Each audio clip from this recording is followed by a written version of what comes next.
Just making a documentary. About what? About police station. Okay. It's a bit unusual, isn't it? Yes. Yeah? Can I grab your name? What for? Because you're filming the police station. Don't have to give you my name. Well, at the minute, I'd like to check who you are. Oh, okay. In case you're doing anything you shouldn't be doing. Why do you want... No, I'm not doing anything I shouldn't be doing. Well, it's unusual for you to be filming the police station. I just need to check. It's unusual. Yes, very unusual. Yeah, it's not unusual. Unusual. To be filming the police stations and filming the vehicles. Okay. With no sort of... Generally, because people obviously make documentaries and series and things like that. Generally, out of courtesy, they would come to the front office, explain who they were, give us some contact details, explain, because we've got like a media office and stuff that liaise with people about it. Do you know what I mean? Just a bit more, whereas someone just turning up and filming is quite unusual. Alright, so that's why. It's not quite to be unusual. No, but it's rather than usual. Welcome back, everyone. Today's case takes us to the heart of one of the most controversial public encounters.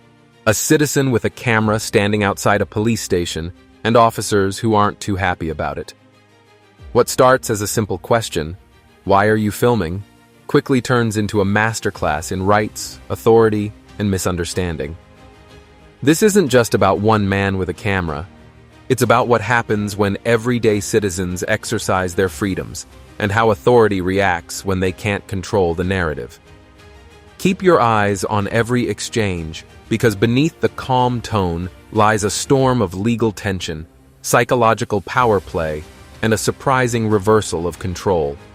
By the end of this, you'll be questioning who really understands the law. Well, you came to me, to be honest. Well, yeah, you've come here filming with no prerequisite, no explanation. I didn't come in there. I'm here. I'm outside. Yeah, of course, but you're still filming a police station without telling anybody why or informing us that you plan to do it. Who do you want me to tell? Like I say, the front office is open. You could just go and have a word with them and speak to our press office about it. It's like, sometimes if you don't have to do something, then maybe you don't do it.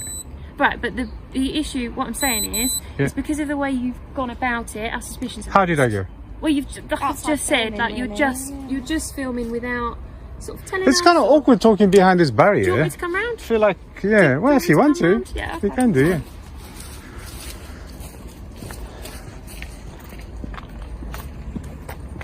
the only way is Essex.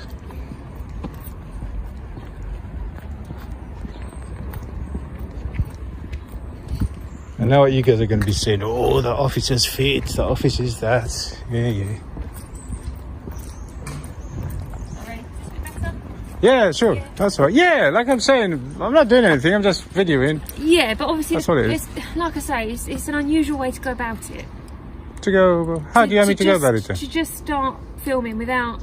Obviously, you can understand that to us, that's sort of asking security questions. Yeah, sure. You can ask me what you like. No. That, I mean, as in for us. Go ahead. The officers enforcing it, or the man reminding them of it. Right here, we see the classic opening move, the "Why are you filming?" challenge. Officers are trained to spot anything unusual near sensitive sites, but unusual doesn't equal illegal. The auditor's calm refusal is key. He stays polite but firm, never escalating.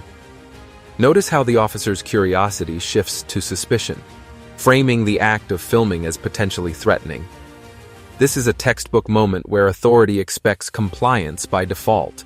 Yet, legally, the citizen owes no explanation. This early standoff sets the stage for a much deeper clash over rights and perception. Me or something? Because I literally just arrived. Yeah, so because of where you are, obviously we can see out the windows. Oh, so you saw me out the window. Okay, I thought maybe you received a call by me or something. No. Oh, that's cool. It's essentially so there's like an office on the end here, and the officers sat in the office have seen you. Oh, I see. Okay. Yeah. I'm not hiding myself, if that's what you mean. Yeah. Well, that's why we're coming to talk to you. Not you can talk. Trying to be rude or anything like that, but we need to find out sort of what you're doing and why. Yeah. Well, like I said, I'm just filming around. Yeah. I'm just making like a video, quick video, and later on I might put it all together, and that's it. But, so what's your name? You don't need that. I do need your name because... Oh, really? I do. What for? At the minute, I'm concerned as to what your intentions are filming this police station. I just told you. Why. Right, and that could well be true. Okay. But what I'm saying could also be true, that actually that's because you're looking for issues in our security, how to get into the building. Yeah, but that's your paranoia. You shouldn't be that paranoid. Of course we have to be that paranoid. We've got vulnerable people in the police station. Yeah, but you know when you're paranoid, you should go and see a shrink. That's not my problem. Right, it's not personal paranoia. It's the organisation can't have people. The organisation is paranoid. No, they just can't have people testing their security, and what you've done is unusual. I'm not testing anybody's security. I'm just making a documentary. That's what our. Well, that's up to you to work out. Yeah, I could be. That's why I'm speaking to you. Yeah, but that guy down there, he could be doing something that he shouldn't be doing. Yeah, but he's not filming the police station without consent, is he?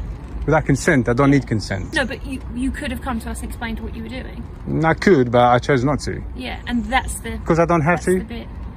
Does that make sense? Yeah, I do understand that, of course. But it's like you want me to ask permission, but I don't need permission. No, it's more just a case of. It's like we're not in. This is the United Kingdom. We don't need permission from the government to do anything. Well, that's not technically true. It's technically very, very true. You guys are work for us. Yeah, but you still can't just do whatever you like. Within the law, yes. Yes, there you go. This is within the law. Yeah, because you're filming in a public space. Correct. And I understand. So, like I said, I didn't commit no crime. Therefore, you don't. Now, the officer doubles down, suggesting that filming should be pre-approved through their media office. But here's the problem. That's courtesy, not law. The officer is confusing internal policy with public obligation.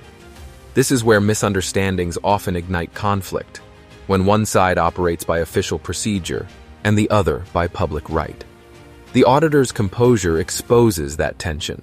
He doesn't argue emotionally. He just refuses to surrender a freedom that is already his. This calm defiance forces the officer to face the uncomfortable truth. Suspicion alone isn't a crime. Here we reach a key legal crossroads.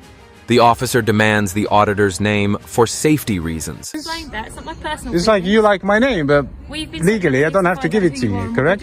Sorry? We've been sent out here to find out who you are and what you've been doing. I thought you saw me out the window. Now you're being incredibly obstructive. Obstructive? Of what? Of passing any details, any information, anything.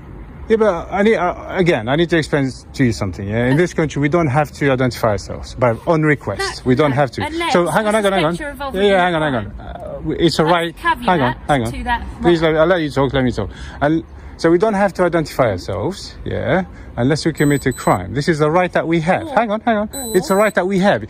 By exercising my right doesn't mean I'm obstructive. I'm just exercising my rights. So the caveat to you do not have to give your information to the police is unless we suspect your involvement in a crime. It is not whether or not you have committed a crime. Suspect. Because we can't possibly know that. That's fine. At the moment, you're suspecting me. That you're doing something you shouldn't be doing. Right. Suspicion is not crime as well. But it is enough for me to arrest you on suspicion of an offence. No, you have to have reasonable grounds. No, I have to have suspicion of that you've been involved in. Okay, what you suspect me of again? Like I say, that's what I'm trying to find out. Because your behaviour... So you're not suspecting me of anything. You're trying to find out to suspect me of something. That's confusing me now. Okay, I'm sorry. So what are you suspecting me of? That's my way of... That's fine. I've not put that well enough. So what are you suspecting me of? I suspect that you might be trying to find issues with our security, or you might be trying to watch staff members, you might be trying to contact somebody in custody. There's a number of reasons that you may... Not good reasons that you may be trying to film the back of a police station. They could be completely, and I don't want to... And why are your grounds of them suspicions? Because of your behaviour being so unusual. I told you, just do the documentary. And I know, but because... So basically, you're telling me my reasons aren't good enough. You ask me what the reasons are, and then you say they're not good enough. But then you ask me what the reasons are. No, they're not reasonable grounds. They are. No, they're not. It's very unusual behaviour. You shouldn't be recording the back of a police. If you go on into your code of conduct, you will... Implying that refusal equals obstruction. But under UK law, citizens only need to identify themselves if they're suspected of committing a crime or involved in an incident. The auditor stands firm, not to be difficult, but to make a point. Rights don't require permission slips. It's a subtle but powerful moment, showing how knowledge of the law flips the power dynamic. Instead of intimidation working, the officer now has to justify her suspicion.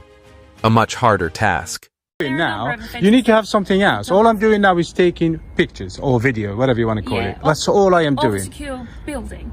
Of a secure building. Yes. Is it secure? Yes. If it's secure, you have nothing to worry about. It's secure. If the gate's still open, you can. But it's secure. Now. That's, It's secure. Just keep it secure. That's it. And I'm here to film it. That's it. How long do you plan on being here?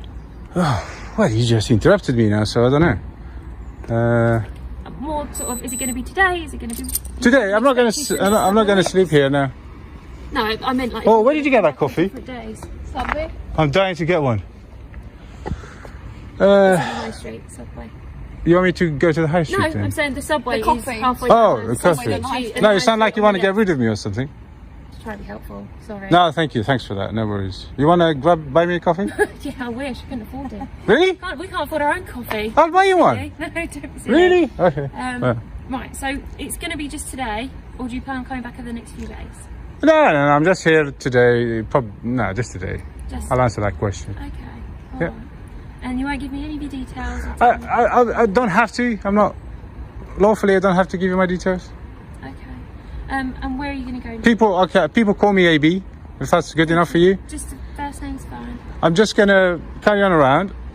Obviously, I just carry on what I was doing. I'm planning to get like a car getting out of the station. And this is where the conversation turns from simple to significant. The auditor reminds the officer of the law. Refusal isn't obstruction. It's exercising a right. The officer, however, insists she can arrest based on suspicion alone. But that's where legal precision matters. It must be reasonable suspicion based on facts, not feelings. The phrase, "your feelings really," hits differently here, because it perfectly captures the disconnect between emotional response and legal authority. The auditor isn't just defending himself, he's teaching, on camera, what accountability looks like in real time. Here's where it gets intense. The officer claims she could arrest on suspicion. That's technically half true. Police can detain if they have reasonable grounds to believe someone may be involved in a crime. Your shoulder number and the name? 77853. Sorry? 77853. And you are? 80537. Thanks for that information. Hello, Sarah. Are you free to speak? We're with the gentleman. He's saying that he just wants to film it. That he might be using the clips to make a video so far. He plans to be here for today, and that's it. And he would like to get a picture of a marked car leaving the building, which is why he's waiting so far. He doesn't want to give any details over, other than those.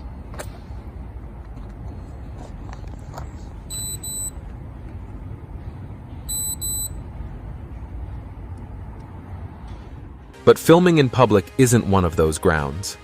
This moment is a perfect example of power under pressure. When authority feels challenged, the fallback is often, "I can arrest you." Yet, without evidence, it's just a bluff wrapped in uniform. The auditor's response, calm, factual, and unshaken, diffuses the threat completely. That composure? That's what wins this battle. Notice how quickly the narrative shifts. The officer begins guessing motives, security testing, stalking, contact with custody staff. I mean, that is it in its entirety, really. There's not more to it. There isn't, no. No, sorry, it's just the sergeant. Yeah, just just letting him know. confirm. There's nothing, Sergeant.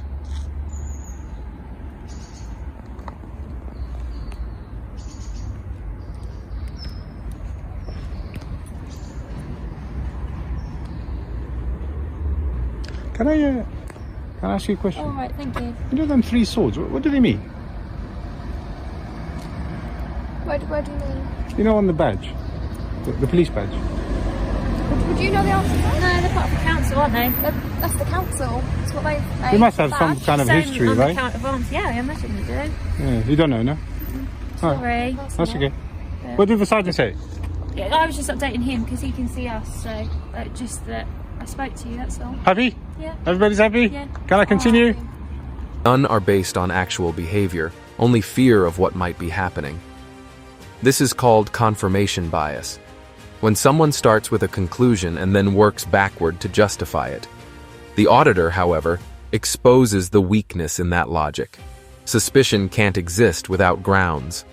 This exchange becomes a live courtroom. The officer argues feelings, the citizen argues facts.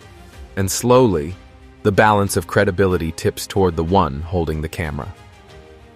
So what did we just witness? A masterclass in public accountability. One man standing his ground with nothing but a camera and the law on his side. The officer's frustration wasn't about crime, it was about control.